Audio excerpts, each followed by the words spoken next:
네, 윤석열 대통령이 조선일보와의 인터뷰에서 이런 말을 했습니다. 그대로 옮겨드리면 소선거구제는 전부 아니면 전무로 가다 보니 선거가 너무 치열해지고 진영이 양극화되고 갈등이 깊어졌다.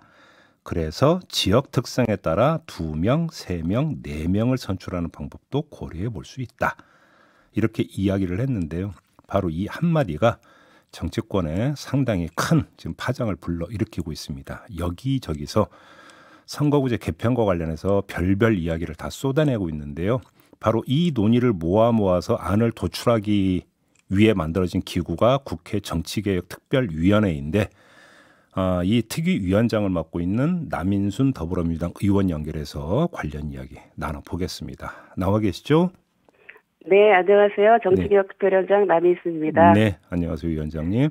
네네. 지금 원래 이게 개편을 하게 되면 총선이 있기 1년 전까지 하도록 되어 있죠. 네. 원래는. 2024년 4월 10일이 총선이니까요. 3월 올해 4월 10일까지 해야 됩니다. 그러니까 지금 시간이 얼마 없는 거 아닙니까? 사실. 예, 시간이 얼마 없습니다. 그럼 네. 그동안의 논의는 어떻게 진행이 되어 왔어요?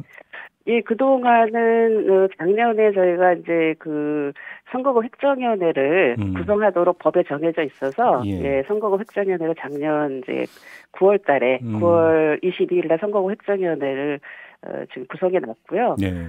그리고 작년에 이제 저희가 소위원회 회의를 국회 선진화 소위가 있고 정치관계법 소위가 있습니다. 이미 2번씩 법안 심사를 했고 공청회도 하고 여러 가지 활동을 했습니다. 예. 근데 어차피 선거구 획정이라고 하는 것은 이게 소선거구제를 유지하느냐 중대선거구제로 가느냐에 따라서 선거구 획정이 달라지니까 완전히. 예, 그렇죠. 사실 이제 그건 둘째 문제인 것 같고. 네네. 자, 아무튼 소선거구제를 유지할 거냐 중대선거구제로 갈 거냐 이게 지금 핵심 문제인데. 네네. 요 관련 논의가 특위 차원에서 그러니까 집중적으로 있었습니까? 그거는 이제 정치관계법 소위에서 있었는데요. 저희 정치관계법 소위에서의 의제는 정확히 말씀드리면 여야 원내대표가 합의한 선거구제도의 의제의 내용은 연동형 비례대표제 개선입니다. 정확하게 말씀드리면. 그래서 이제 연동형 비례대표제 개선을 하기 위해서 여러 방안들이 지금 나와 있는데요. 아예 연동형 비례대표제를 폐지하고 부작용이 있었으니까 그거를 옛날처럼 돌아가자, 병립형으로 돌아가자라는 안도 여러 의원들이 내셨고요. 그다음에 위성정당이 좀 문제였다. 그래서 위성정당을 좀 방지하는 법안을 내놓은 부분이 있고요. 그다음에 이 연동형 비례대표제가 되기 위해서는 비례대표 의석이 너무 적기 때문에 연동이 제대로 될 수가 없거든요. 그래서 비례대표 의석을 좀 늘리자. 여러 가지 안이 나와 있고 그러다 보니까 비례를 늘리면 아무래도 지역구 의석이 줄어들 수가 있기 때문에 그거를 중대선거구제로 바꾸자. 이런 안이 이렇게 나와 있어서 한번 저희가 강독을 했습니다. 그래서 본격적으로 논의를 할 예정입니다. 지금까지 나온 게 열 몇 가지라면서요? 나온 법안이. 법안은 지금 11개 정도 저희가 지난번에 작년에 심사를 했고요. 그 이후에 또 추가로 또 많은 의원들이 법안을 내고 계셔서 그 법안까지 포함해서 회부가 되면은 논의를 하게 될 것 같습니다. 그러면 지금 앞으로 정개특위의 일정이 어떻게 되는 겁니까?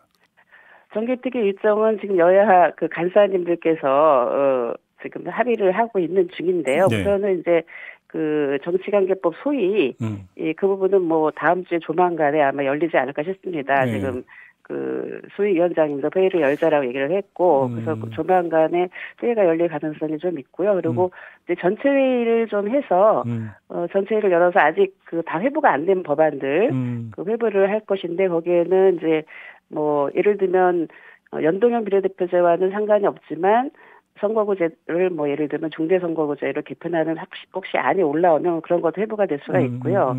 그다음에 여러 가지 지금 또 저희가 국회 선진화 관련한 논의도 또 해야 되는 이해충돌 방지 규칙이라든지 이런 것도 좀 있고요. 그다음에 이제 선거운동 규제를 좀 완화해야 된다라고 하는 그런 또 위헌 판결이 있었기 때문에 그런 논의들을 지금 다 하게 됩니다. 그래서 1월 달에 전체 회의가 한번 열릴 예정이고 1소, 2소회가 다 열릴 예정입니다. 근데 지금 이제 간사 간의 일정을 합의를 해야 됩니다. 근데 그러면 정개특위의 사용에 관련 논의가 이제 시동을 걸고 있었고 조금씩 이제 이야기가 진행되는 와중에 윤석열 대통령이 중대선거구제 개편 이야기를 꺼낸 거잖아요. 네네. 자, 그럼 이게 그러니까 정개특위에서 일단 그러니까 안이 도출이 되게 돼 있는데 대통령이 이 뭔가 문제를 꺼낸 것이 정개특위 네. 논의에 상당한 영향을 미칠 거라고 그러니까 봤던 걸까요? 어떻게 위원장님은 어떻게 해석을 하세요? 글쎄요, 아무래도 국가를 이끌어가는, 의장님도 말씀을 하셨죠. 이제 국회의장님도 말씀하셨는데, 국가를 걱정하시는 지도자들이시니까, 지금 아마 여러 가지 대한민국에 닥친 위기나 이런 것들을 좀 해결하기 위해서 정치개혁이 필요하지 않을까라고 하는 그동안에 좀 비슷한 생각이 있지 않았을까라고 저는 생각을 합니다. 그래서 그런 차원에서 정치개혁도 논의도 있었고, 라고 하는 것도 바탕이 있었다고 저는 생각을 하고 있고요. 그리고 그래서 아마 꺼낸 것이 아닌가요 생각을 합니다. 자, 그럼 일단 이거부터 한번 여쭤볼게요. 위원장님은 어떻게 해석하는지가 궁금한데, 네. 윤석열 대통령의 발언을 다시 한번 읽어드리면 지역 특성에 따라 2명, 3명, 4명을 선출하는 방법. 이렇게만 언급을 했는데 이게 지금 두 가지 해석이 가능하거든요. 하나는 도시에만 중대선거구제를 도입하고 농촌은 그냥 소선거구제로 가는 도농 복합형을 이야기한 것으로 해석이 될 수도 있고 이 발언이 또 하나는 그냥 전면적으로 중대선거구제를 가지만 다만 선거구별로 뽑는 의원수를 달리하는 이런 방안으로도 해석이 될 수 있는데 위원장님은 뭘로 해석을 하세요? 이 발언을? 그게 이제 지금 좀 2명, 3명, 4명을 얘기를 했기 때문에요. 이게 이제 그리고 충분히 검토를 하시고 하신 얘기인지는 저는 잘 모르겠어요. 아, 그래요? 예. 예. 그러니까 왜냐하면은 보통 이제 전문가들이 얘기를 할 때는 그 중선거구와 중대선거구는 좀 다르거든요.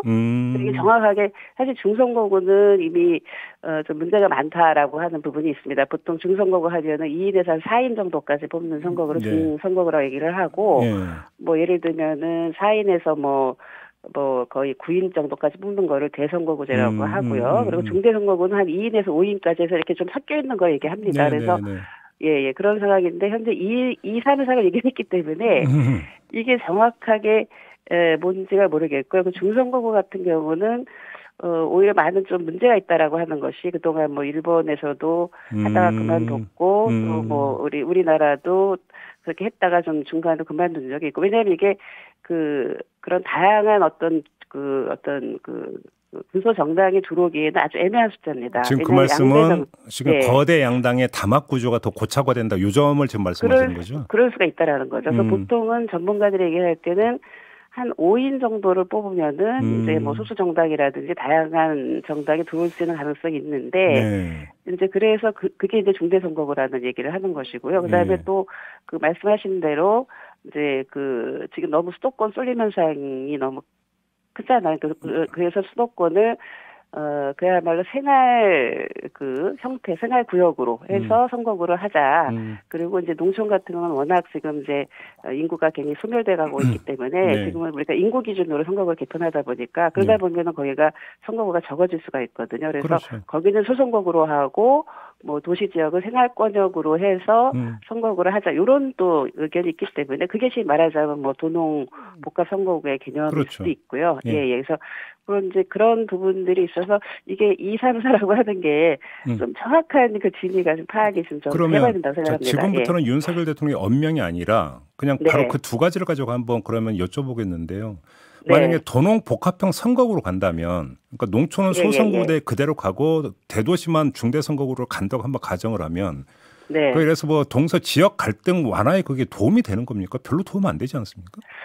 그거는 저희가 도농 복합 선거구는 과거에도 많이 논의를 하신 것으로 알고 있는데요. 그 선거구제 개편할 때마다 그거는 사실은 지금 현재 저희 정치개혁특위에는 그런 안이 올라와 있지는 않습니다. 아, 그건 전혀 정개특위에서 논의가 안 되고 있다. 정개특위에서는 그런 안이 올라와 있는 상황은 아니기 때문에. 그러면 두 번째, 전면적으로 전국적으로 중대선거구제를 한다면 지금도 농촌 인구가 줄어갖고 몇 개의 군이 하나의 선거구로 묶인 경우가 되게 많은데 중대선거구로 가면 그게 범위가 훨씬 더 넓어지는 것이 되는데 이게 현실적으로 이게 운영이 가능합니까? 그렇게 되면?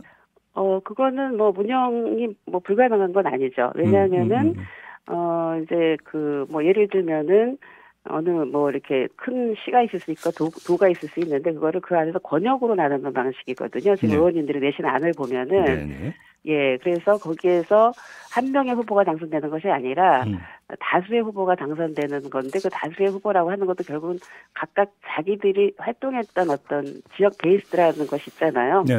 예, 예. 그래서 그것이 뭐 물론 그 선거 운동하는 영역이 굉장히 커지기 때문에 오히려 그 신인들이 진입하기 어렵다라고 하는 그런 문제가 좀 제기되지만 지금 또 선거운동 방식이 과거와 다르게 좀 많이 달라지지 않았습니까? 디지털 시대가 되다 보니까 그래서 약간 그런 선거운동 방식이라든지 아니면 선거 비용이라든지 아니면은 그 투표 관리 문제 이런 것들에 대해서는 뭐 그것이 불가능한 건 아니라고 알고 있습니다. 그래요? 네네. 그리고 조금 전에 위원장님이 이제 먼저 말씀을 주셨는데 일단 사실은 그 발등에 부른 이른바 비례 위성 꼼수정당 문제잖아요. 네네네. 가장 그 현실적인 해법이 뭐라고 보세요? 이건 위원장님의 개인 견해도 좋은데 어떻게 보세요?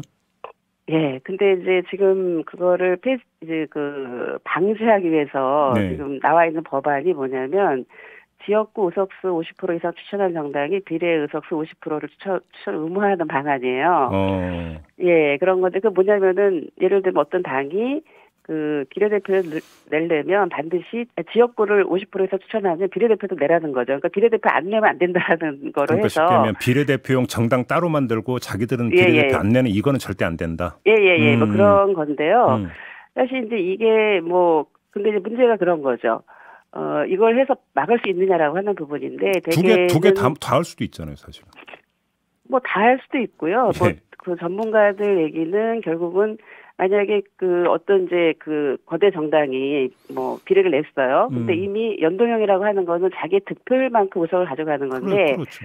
지역구에서 다 가져가면 비례 어차피 안 되잖아. 자기 그 비례 내는 것도. 그렇죠. 그러면 누가 거기다가 비례 신청을 하겠는지 내지는 그렇죠. 그 비례 후보는 약간 일정하게 뭐 이렇게 약간 형식적으로 내게 되고 결국은 다른 유사한 정당한테 투표를 분할 투표하도록 하는 거가 외국에서 내도 있었습니다. 그래서 그러니까. 사실은 이것이 방지가 안 된다. 사실 근본적인 문제는 연동되어지는 비례 의석수가 너무 적기 때문에 발생하는 문제거든요. 그러니까 저희는 지금 지난번에 21대 때 30석을 했던 거 아닙니까? 네. 예, 그래서 그 연동되어지는 비례 의석수가 너무 적어서 이게 어떤 그 연동이라고 한 연동률 자체가 너무 적다 보니까 제대로 작동하기 어려워서 위성정당 문제 같은 게 생긴 거기 때문에 이제 지금 나온 안을 보면은 연동되어지는 비례 의석수를 좀 늘리고 그러면 그거에 대한 해법이 두 개 의원 정수를 늘리는 방법이 있고 지역구 의석수를 줄이는 방법이 있잖아요. 두 가지가 있죠. 예. 그 두 가지가 있어서 그 두 가지를 다 논의를 해야 됩니다. 그래서 비례를 좀 줄이면서 약간 중대선거구로 가자라고 하는 것이 있는 겁니다. 그래서 연동을 제대로 하기 위해서는 좀 연동되어지는 비례 의석수를 조금 더 늘리고 지역구 수를 좀 줄이면 뭐 과거 지난 21대 전에 그 정개특위에서는 그런 안이 있었죠. 225대 75 안이 있었죠. 그래서 그렇게 하면 연동률이 어느 정도 된다는 거거든요. 예. 근데 그걸 너무 줄여놨기 때문에 그게 위성정당 문제를 푸는 해법이지 그거를 뭐 물론 방지 조항을 해서는 어느 정도 사실은 이제 보완이 될 수 있습니다. 예. 그러면 의원 정수 확대는 국민 저항이 크니까 현실적으로 어려울 테니까. 네. 그러면 그 지역구 의석수를 줄이자. 근데 그러려면 결국은 중대 선거구로 갈 수밖에 없다. 이런 지금 논리라고 하는 건데 그러면 그렇게 연결되어 있는 부분이 있습니다. 그러면 왜냐하면 저희가 논의하는 것이 연동형 비례대표제 개선이기 때문에요. 그러면 그 만약에 이 방안으로 간다면 지역구 의석수를 몇 개로 줄이는 걸로 혹시 얘기가 된 겁니까? 그런 얘기는 지금 뭐 논의는 하진 않았는데요. 뭐 지금 이제 김영배 의원이 많이 나온 것이 220대 110 조금 늘리는 안이 나왔죠. 예, 그런 안이 나왔고 그다음에 또 지역구 의석수를 아주 대폭 줄이는 안도 있습니다. 지금 뭐 이상민 의원님 같은 경우는 거의 뭐 127석으로 줄이고 다만 127석 권역별 연동형으로 해요. 그리고 석표율제에 도입하기 때문에 사실 이중 등록을 하는 방식까지 이제 이렇게 나와 있습니다. 그래서 사실은 그거를 내부 구성할 때는 굉장히 좀 다양한 방법론들이 있습니다. 참. 너무 복잡하다니까 갈 길이 머네요. 말씀 듣다 보니까. 근데 많이 논의가 된 부분들이 있어서요. 이거를 좀 국민들과 소통하면서 앞으로 논의를 해나가는 것이 너무 중요하다고 생각하고 있습니다. 알겠습니다. 일단 오늘 말씀은 여기까지만 들을게요. 고맙습니다, 위원장님. 네, 감사합니다. 국회 정개특위 위원장을 맡고 있는 남인순 더불어민주당 의원이었습니다.